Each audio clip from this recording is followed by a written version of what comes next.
Mango cake বা পাকা আমের কেক আমার আজকের রেসিপি। এখন গরমকাল চলছে, বাজারে খুব সুন্দর পাকা আম কিনতে পাওয়া যাচ্ছে। পাকা আমের বিভিন্ন রকম রেসিপি বা প্রিপারেশন এই সময় আমাদের বাড়িতে আমরা তৈরি করে থাকি। আমার এই রেসিপি ফলো করে একদিন পাকা আমের কেক আপনারা বাড়িতে বানিয়ে দেখবেন, খুবই সুন্দর হয় খেতে। পারফেক্ট মেজারমেন্ট সহ আজকে আমি ম্যাঙ্গো কেকের রেসিপি আপনাদের সাথে শেয়ার করব। আপনারা দেখুন, আশা করছি আমার আজকের রেসিপি আপনাদের ভালো লাগবে। নমস্কার, স্বাগত জানাচ্ছি ফ্লেভারস অফ কলকাতায়। সাথে আছি আমি নন্দিনী। আসুন তাহলে শুরু করি। এখানে দুটো পাকা আম আমি ছোট ছোট টুকরো করে কেটে নিয়েছি। ব্লেন্ডার জারে এই আমটার আমি পিউরি করে নেব। পিউরি করার সময় কিন্তু কোনো জল ব্যবহার করতে হবে না, আর আমটা যেন মিষ্টি হয় এটা খেয়াল রাখতে হবে। এখন আমি কেকের ব্যাটার তৈরি করব। সেই জন্য বড় একটা বোলের মধ্যে আমি প্রথমে দিয়ে দিলাম 3/4 কাপ পরিমাণ গুঁড়ো চিনি, মানে এমনি নর্মাল চিনিকেই, সাদা চিনিকে আমি ব্লেন্ডারে গুঁড়ো করে নিয়েছি। আর দিয়েছি 1/4 কাপ পরিমাণ মেল্টেড বাটার। তার পরিবর্তে আপনারা সাদা তেলও ব্যবহার করতে পারবেন। প্রথমে একটা হ্যান্ড হুইস্ক দিয়ে এইভাবে নেড়ে চেড়ে চিনি ও মাখন কিছুক্ষণ মিশিয়ে নেব। দুটো হাঁসের ডিম আমি নিয়েছি। আজকের এই কেক বানাতে আমি দেশি হাঁসের ডিম ব্যবহার করব। দুটো ডিম কিন্তু একসাথে দেব না, একটা একটা করে দেব, আর হ্যান্ড ব্লেন্ডার দিয়ে খুব ভালো করে মিশিয়ে নেব।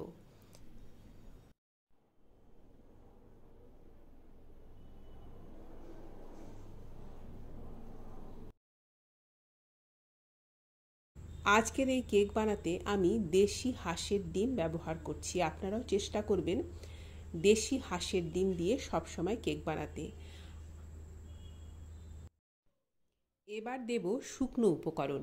1 কাপ ময়দা আর 2 চা চামচ পরিমাণ বেকিং পাউডার আমি এখানে নিয়েছি। একটা ছাঁকনি দিয়ে ছেঁকে নেব। চিনি, মাখন ও ডিম খুব ভালো করে মিশিয়ে নেওয়ার পরে বেশ অনেকটা সময় ধরে কিন্তু মিশিয়ে নিতে হবে। তারপর আমি এখানে দিয়ে দিলাম 1 কাপ, মেজারমেন্ট কাপের 1 কাপ ময়দা আর 2 চা চামচ পরিমাণ, টিস্পুন 2 টিস্পুন আমি এখানে দিয়েছি বেকিং পাউডার। বেকিং পাউডারটা এই কেকে একটু বেশি করে দিতে হবে। আর ময়দা ও বেকিং পাউডারটা ছাঁকনি দিয়ে ছেঁকে তারপরে ব্যবহার করতে হবে। আমি দুবারে অল্প অল্প করে ময়দা ও বেকিং পাউডার এই ব্যাটারের মধ্যে দেব, আর হালকা হাতে নেড়েচেড়ে মিশিয়ে নেব। আমি যে প্রথমেই ম্যাঙ্গো পিউরিটা তৈরি করলাম বা পাল্পটা তৈরি করলাম, সেই পাল্পের থেকে আমি 1/4 কাপ পরিমাণ ম্যাঙ্গো পাল্প এই ব্যাটার বানাতে ব্যবহার করব। এর থেকে বেশি কিন্তু ম্যাঙ্গো পাল্প ব্যবহার করা যাবে না। যে ভালো হবে বেশি খেতে, সেই জন্য আমি বেশি করে ম্যাঙ্গো পাল্প দিয়ে দিই, তা কিন্তু করা যাবে না। মেজারমেন্টটা খেয়াল রাখবেন। আমি ডেসক্রিপশন বক্সেও মেজারমেন্টটা লিখে দেব। প্রত্যেকটা জিনিস যেন আমি যতটা দিয়েছি ঠিক ততটা পরিমাণেই ব্যবহার আপনারা করবেন, তাহলে খুবই ভালো কেক বাড়িতে তৈরি হবে।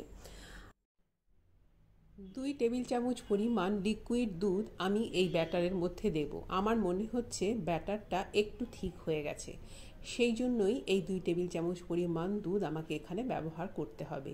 এই পর্যায়ে কিন্তু ব্লেন্ডার আর খুব বেশি চালানো যাবে না। আপনারা দেখে বুঝে নেবেন কতটুকু দুধ আপনাদের ব্যবহার করতে হবে। আবার এমনও হতে পারে কি দুধ ব্যবহার করতে হবেই না। আমি কিন্তু একটু থিক ব্যাটার তৈরি করব। আমি ছোট ছোট টুকরো করে কাটা আমের কিউব এখানে ব্যবহার করব। এই আমের কিউবগুলো যাতে একেবারে নিচে চলে না যায়, সেই জন্য আমাকে কেকের ব্যাটারটা ঠিক করতে হবে। কেকের ব্যাটার কিন্তু আমার এখানে তৈরি হয়ে গিয়েছে।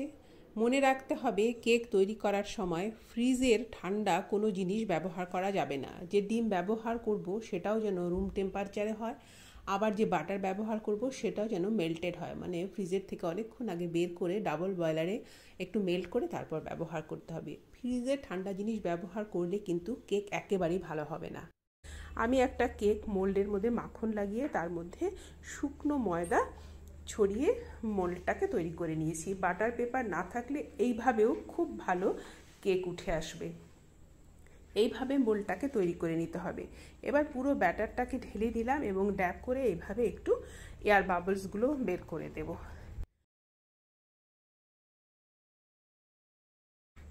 এখানে আমি একটা বড় সসপ্যানের মধ্যে নিচে কিছুটা লবণ দিয়ে একটা স্ট্যান্ড বসিয়ে আমি গরম করে নিয়েছি। এবার এই কেক মোল্ডটা এর মধ্যে বসিয়ে দিলাম। একটা কিচেন টাওয়েল আমি ওপরে দিয়ে দিয়েছি, যাতে কেকের থেকে যে স্টিমটা বেরোবে সেই স্টিমটা আবার কেকের মধ্যে না চলে যায়। আমার এই কেকটা বেক করতে প্রায় ঘন্টাখানেক লেগেছে। আমি একেবারে সিম আঁচে এই কেকটাকে বেক করেছি। আমি চেক করে দেখে নিলাম যে কেকটা আমার ঠিকঠাক বেক হয়েছে। এবার ঠান্ডা করে নেব। বেশ অনেকক্ষণ পরে যখন কেকটা পুরোপুরি ঠান্ডা হয়ে এসেছে, এবার আমি এটাকে ডিমোল্ড করে আপনাদের দেখাচ্ছি কত সুন্দর কেক তৈরি হয়েছে।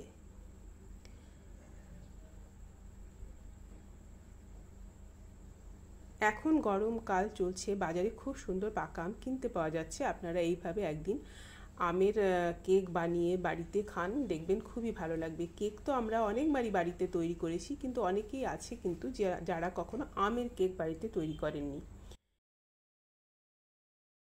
আমি এখানে একটা জেলি তৈরি করব। আমের যে পাল্পটা আমি প্রথমে তৈরি করেছি সেখান থেকে কিছুটা তো আমি ব্যাটার বানাতে ব্যবহার করেছি, আর বাকি পাল্পটার মধ্যে খুব অল্প একটু চিনি দিয়ে 2 মিনিট মতো নেড়ে এটাকে একটু শুকনো করে নেব। এবার কেকের ওপরে এই আমের জেলিটা লাগিয়ে দিয়ে তার উপরে ছোট ছোট কিউব করে কাটা আম দিয়ে আমি এটাকে সাজিয়ে দেব। এটা কিন্তু অপশনাল, আপনারা না চাইলে না করলেও হবে, তবে সাজিয়ে দিলে দেখতে সুন্দর লাগবে, খেতেও ভালো লাগবে। এবার আমি আপনাদের কেটে দেখাচ্ছি কেকটা কতটা সুন্দর হয়েছে আর ভেতর থেকে কতটা স্পঞ্জি হয়েছে, নরম। মেজারমেন্টটা খেয়াল রাখবেন, তাহলে একেবারে পারফেক্ট কেক আপনিও বাড়িতেই বানিয়ে নিতে পারবেন। আশা করছি আমার আজকের রেসিপি আপনাদের ভালো লেগেছে। ভালো লাগলে আমার চ্যানেলটিকে সাবস্ক্রাইব করে আমার পাশেই থাকার অনুরোধ করব আপনাদের। আজ এই পর্যন্তই। আপনাদের অনেক অনেক ধন্যবাদ।